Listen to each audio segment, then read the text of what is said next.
चलो हम जिद नहीं करते, चलो हम मान लेते हैं। नहीं कहते परी तुमको, नब इसरार करते हैं कि तुम जादुई किस्सों की वो ही हो कोई शहजादी कि जिससे दास्तानों में तिलिस्मे ख्वाब का मंजर कोई हैरत जगाता था।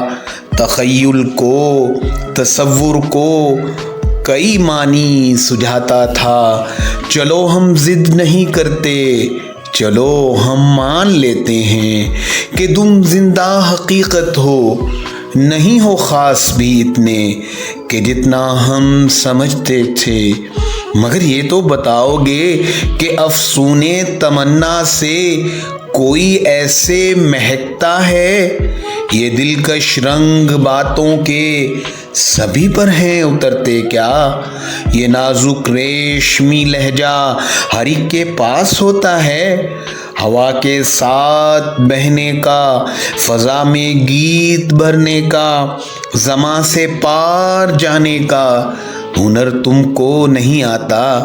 अगर ये वाकई सच है, चलो हम जिद नहीं करते, चलो हम मान लेते हैं